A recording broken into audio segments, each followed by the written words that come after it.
May repair tayo ngayon na Skyward na 40 inches. Sabi ng may-ari, namatay daw. Pero may sounds. Sak natin. May power siya. Try natin i-on. Ayun, nagkulay green. Pero wala siyang wala siyang screen. Buksan natin. Yan, na-open ko na. Lagyan ko lang ng power.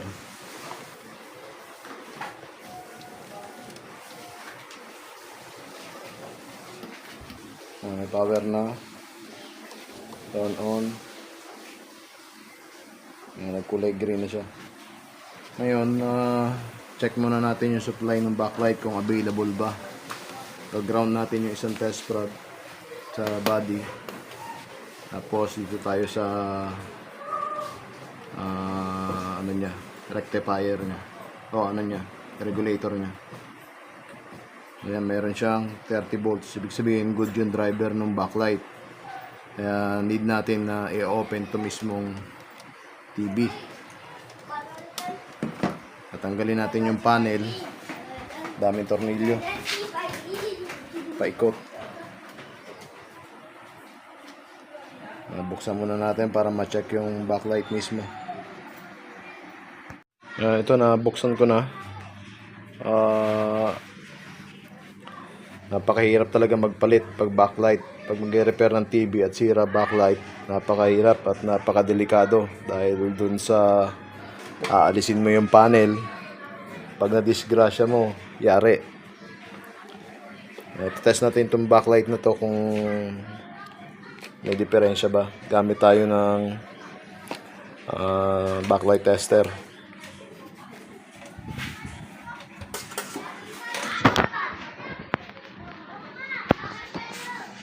Positive, negative.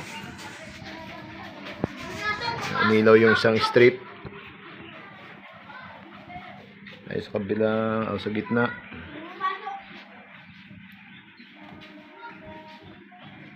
Ayun, ayaw. Tayo sa dulo. Ayun, umilaw. Ibig sabihin, yung nasa gitna lang may problema. Ngayon, siguro to mga ilang piraso tong na to. Tingnan natin yung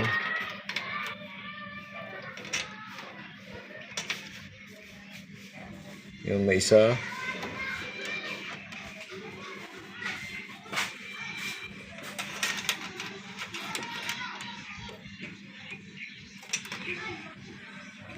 Yung dalawa. Tatlo. Yun na.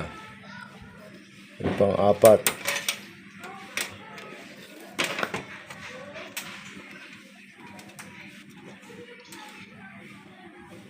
Buo. Ang dalawa, sira. Dalawa pundido. Tatlo.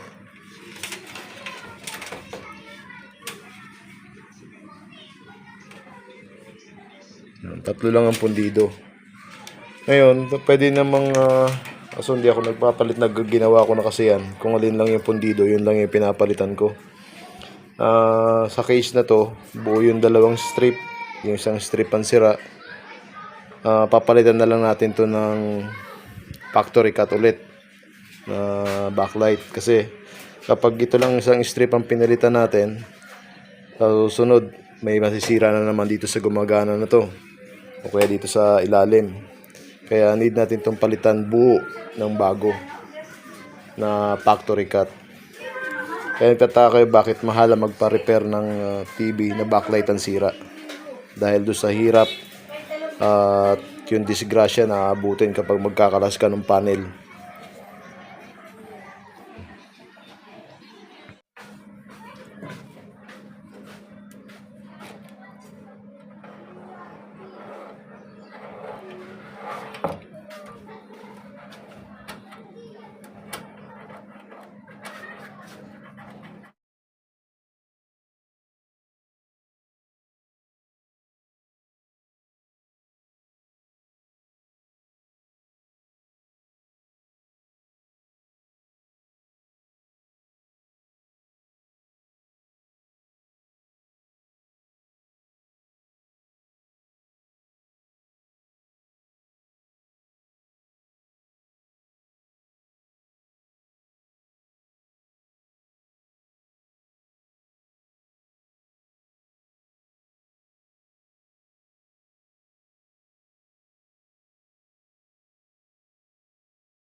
Ayan, natapos ko na siyang ma-wiringan.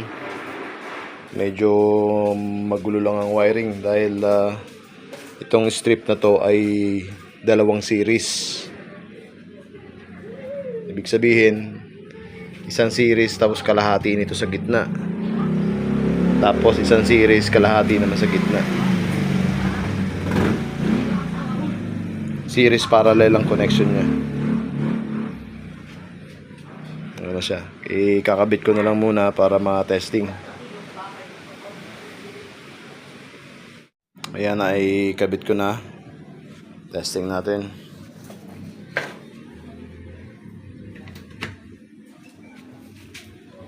May ilaw na.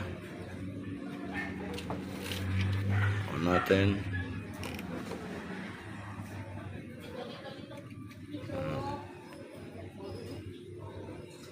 Gumana na siya. Assembly na lang. Tapos testing na.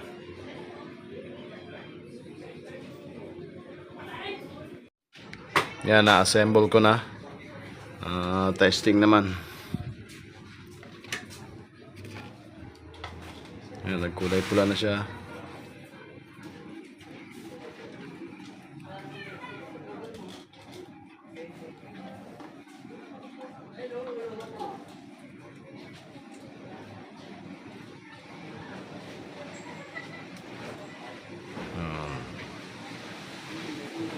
Okay na. Salamat.